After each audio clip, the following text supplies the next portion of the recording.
Learned Counsel submits that the finding of the High Court that an incident took place without premeditation so as to bring the case within the exception 4 of section 300 of the Penal Code is based on no evidence whatsoever. On the contrary, the evidence clearly establishes that the respondent was armed with a lethal weapon which was used to inflict a serious injury on a vital part of the body of the deceased. Learned Counsel submits that the mere fact that there was a single blow is not a circumstance which would warrant the conviction under section 302 being altered to one under section 304.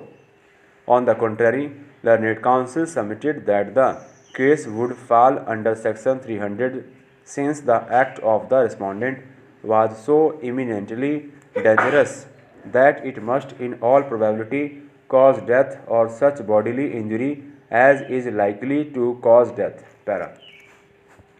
On the other hand, Learned Counsel appearing on behalf of the respondent submitted that the case of the prosecution has been disbelieved by the trial court in regard to the two co-accused Rajesh and Jagdish.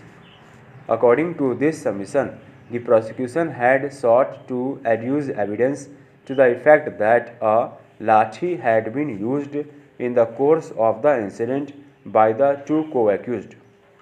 This was not accepted by the trial court, hence emphasis was placed on the evidence of PW5 that the injury could have been caused due to a blunt object.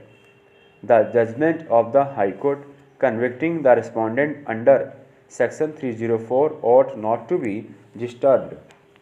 In assessing the rival submissions, it would be necessary to advert to the evidence of the four eyewitnesses who have been believed both by the trial court and by the High Court insofar as the complicity of the respondent is concerned. PW2, who is the complainant, has deposed to the genesis of the incident. The evidence of PW2 on the involvement of the respondent finds abundant corroboration in the deposition of PW1 Basanti Devi, PW2 Satyanarayan Swami, PW3 Nathu Ram and PW4 Gyarasi Lal. His presence is hence established in any event beyond all reasonable doubt. From the evidence of these witnesses coupled with the medical evidence, it has emerged that the respondent inflicted an axe blow in the center of the skull of the deceased. The evidence of PW5 was clear in indicating that the injury was caused with the help of a sharp-edged weapon. The injury on the skull led to coma and was the cause of death. Coupled with these circumstances is the recovery of the weapon of offense which was found to be blood-stained.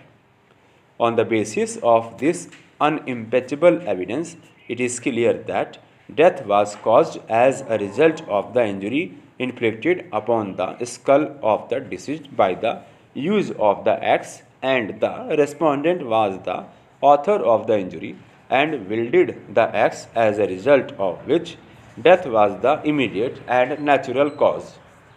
Stop.